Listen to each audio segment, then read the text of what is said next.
Every single human on Earth is unique and remarkable, but throughout history, a rare few have stood out so fiercely, so undeniably, that the world had no choice but to stare. These weren't legends or make-believe from Hollywood movies. They were actual people, living, breathing, unforgettable individuals who broke every mold of what a body could be, how a life could unfold, and what it meant to exist beyond the limits of normal. From towering giants and ink-covered warriors to small queens, here are the 15 circus freaks you wouldn't believe were real. Number 15. Prince Karmi and the Viennese Venus. Prince Karmi, or simply Karmi, or Karmi if you're reading fast, wasn't royalty or South Asian.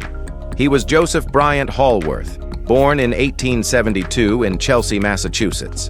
He bailed on home at 14 and survived out west by trapping, prospecting, and cowboying. That rough work led to knife throwing and sharpshooting in medicine shows, which landed him in dime museums. By 1890, Karmi was sword-swallowing and pulling buried-alive stunts. In one of those museums, he met Kitty Fisher, a sword-swallower herself, billed as Victorina the Viennese Venus. Together, they toured as the Victorinas, playing every major museum from Hoover's in New York to Cole and Middleton's in Chicago. They even performed with Buffalo Bill's Wild West. Their son later joined the act, and the whole family hit the vaudeville circuits. During World War I, both sons were drafted. Karmi and Kitty retired to Lowell, where he returned to printing and engraving, skills he had long before showbiz. Google his name, and you'll find all about him. Number 14. John and Hannah Battersby. John weighed barely 50 pounds. His wife, Hannah, was over 700. He was Barnum's living skeleton. She was his fat lady. But this wasn't just marketing. They had a daughter, Rachel, born in 1859. John was English, joined Barnum's museum at 23. Hannah was from Maine.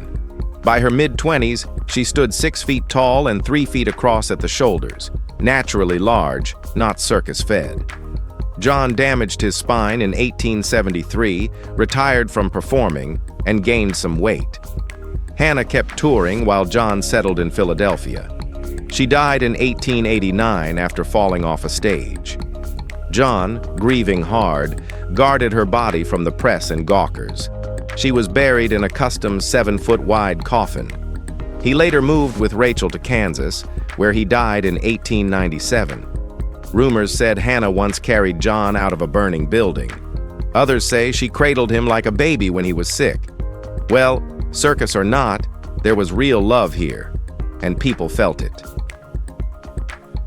Number 13. The Scottish Queen. Jenny Quigley stood under 2 feet tall when P.T. Barnum discovered her at age 13. He billed her grandly as the Scottish Queen, turning her into one of his traveling stars. Over the years, she grew to 41 inches, but never lost her childlike appeal, her charm, or her poise. She toured internationally, performing in acts with fellow little people like Commodore Foote and the Fairy Queen, and shared stages with Colonel Goshen and Commodore Nutt in Jack the Giant Killer during the 1870s. Unlike many of her peers, Jenny lasted, performing until 1917 before retiring. She'd spent over 50 years under circus lights, beloved for her humor and dignity rather than novelty alone. The photo that survives of her was taken by another little person, Colonel Speck, a fitting tribute to her long career among peers who turned oddity into art.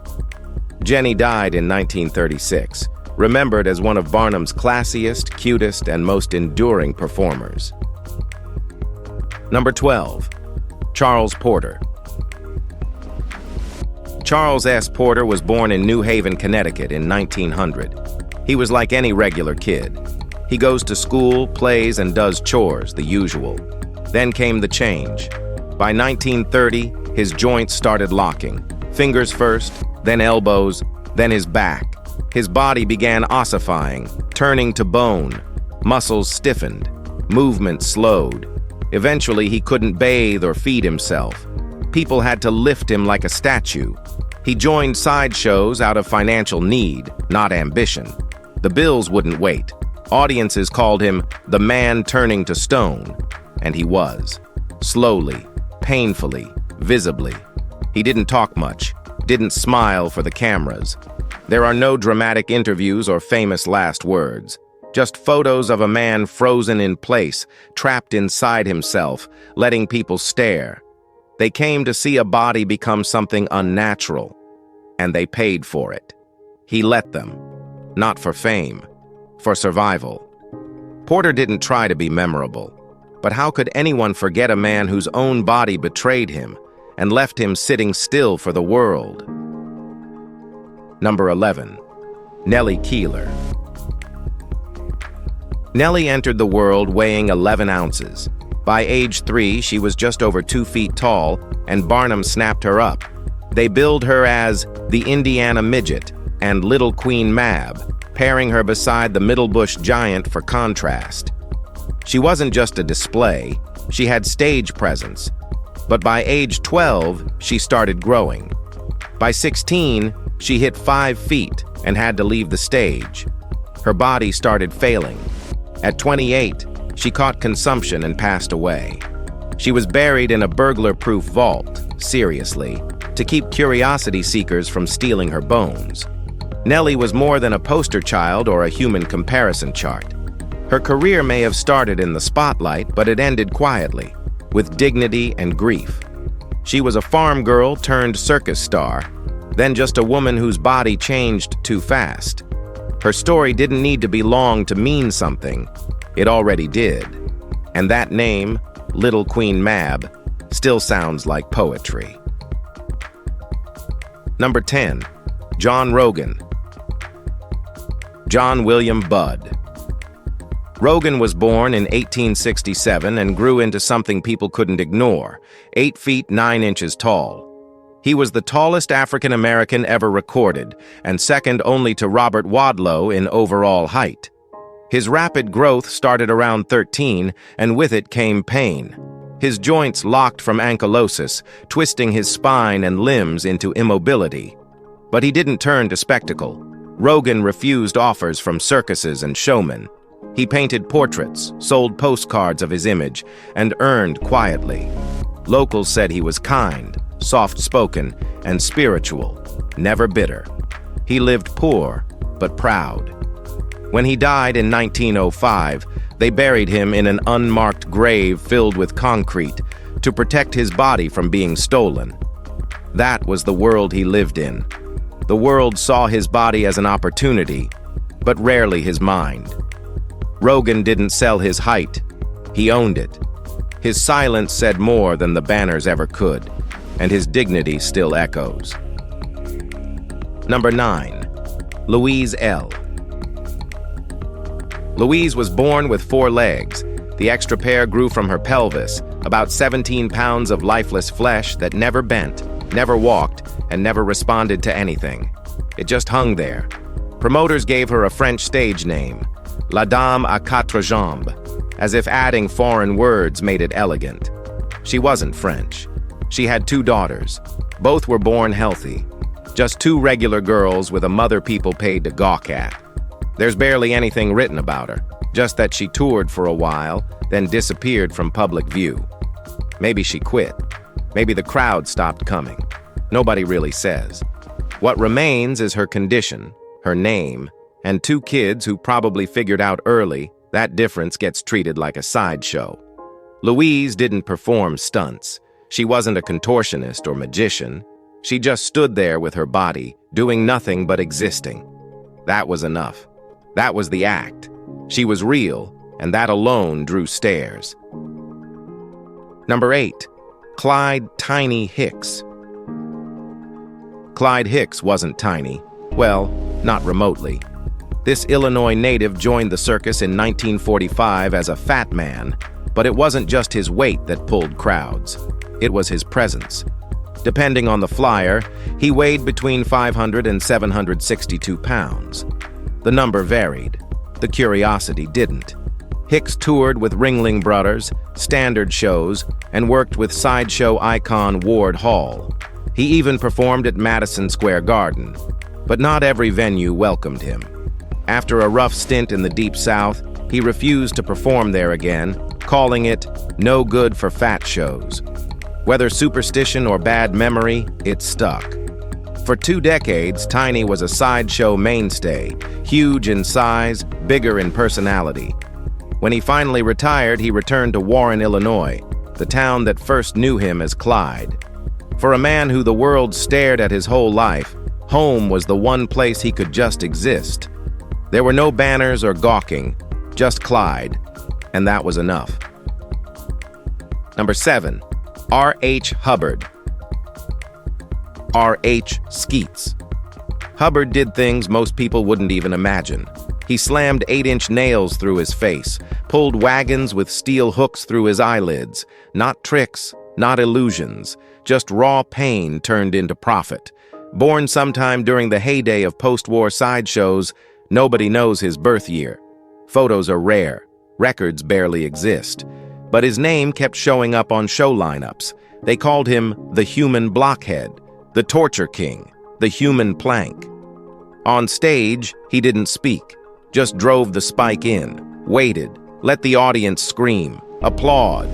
Maybe he flinched after the lights went off. Maybe he didn't. No one really knows if he felt it. He wasn't chasing applause. He was chasing rent. This wasn't a passion. It was endurance, a job. One thing most people couldn't do and wouldn't try. He didn't wear sequins or smile for the press. Just iron, pain, and stillness. Skeets didn't dream of fame like us. Number 6. General Willis Carver and his mother. Willis Carver wasn't just a performer. He was part of a duo that never broke. Small in size, bold in personality, he shared the stage with his mother, Madame Carver, a build fat lady who made the crowd go silent when she appeared. The two played off contrast. Willis in a tiny military outfit beside his towering mother. But they weren't just props. They were family. They worked the big names: Dan Rice, Sells Brothers, Pullman, and Hamilton. They became staples in dime museums from Chicago to New York. Life wasn't easy, but their bond was tight. No scandal, no headlines. Just years of shared stages and suitcases. Willis died in 1898, just 30 years old. Short life, but not forgotten. In a world that profited from spectacle, the Carvers made something human out of it. Audiences came for the contrast, but what stuck was the connection. In the middle of all that noise, they were just mother and son, trying to make a living, together. Number 5. The Three Del Rios. Paul, Inez, and Trinidad Rodriguez were 3 out of 15 siblings, but they were the ones who stayed small. Paul barely reached 19 inches. Carmen, the tallest, stood just 33. Born in Spain, they later took the stage as Paul, Dolores, and Carmen Del Rio. What they had, they owned. Instead of hiding their condition, they made it a performance. They toured through Spain, Mexico, and by 1935, the U.S. You could spot them at the California Pacific Exposition, the Great Lakes Expo, or even the 1939 World's Fair. They were in The Wizard of Oz, one of many little people in that cast. In 1944, a 4th Del Rio appeared. Dorothy, maybe Paul's wife. All of them later married fellow musicians. Sure, they were promoted for their size, but that's not the story. They were sisters, artists, survivors. On stage, they were a spectacle. Off stage, they were building lives in a world that rarely made room for them, but they made space anyway. Number 4. Warwick Davis. Before the credits rolled, before the costumes, Warwick Davis was just a Star Wars-obsessed kid with a chance. His grandma saw a casting call for short actors and made the call. Warwick landed a background Ewok role.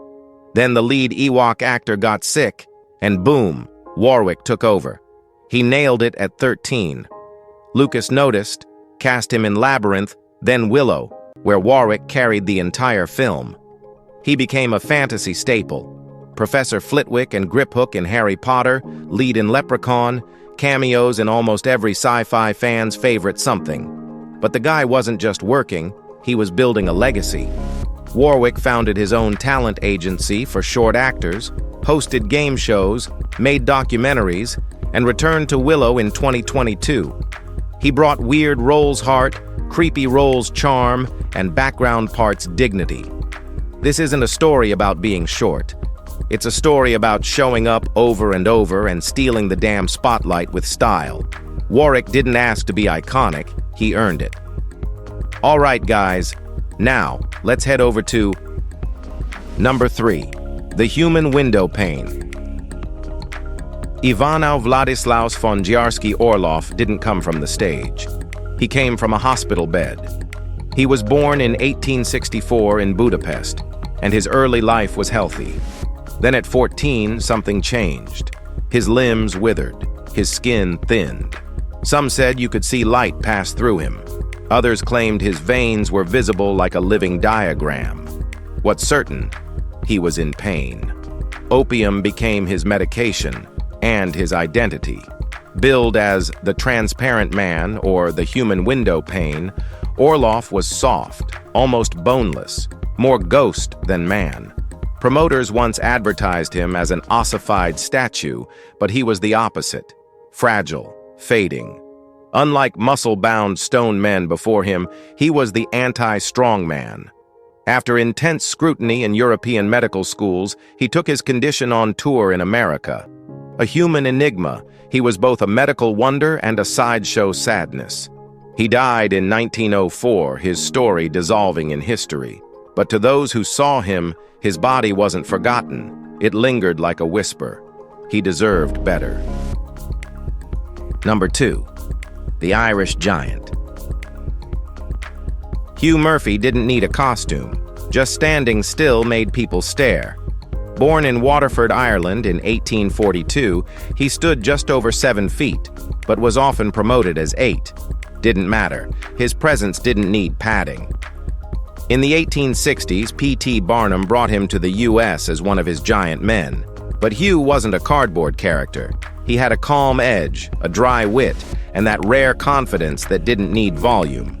He went by names like the Irish Giant and the Baltimore Giant, depending on where the tour stopped, but always carried himself with quiet pride.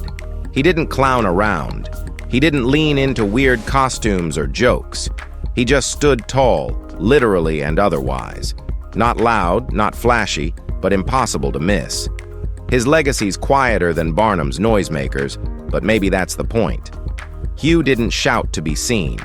He stood there, solid as a monument, and made the world look up, because it had to. Now let's end this with number 1, Billy Barty. Billy Barty didn't need time to become a star. He just needed a headstand. At age 3, a Hollywood scout saw him flipping around and put him in front of a camera. That was the start. He played bratty babies in silent films, turned into a pig in Alice in Wonderland, and swung rattles like weapons. His dad pushed him into vaudeville early. With his 2 average-height sisters, he performed as Billy Barty and Sisters, cracking jokes, drumming, and mimicking celebrities. Later, he joined Spike Jonze's band, took over TV shows, and landed movie roles well into adulthood. But he wasn't just trying to entertain, he knew what it meant to stand out.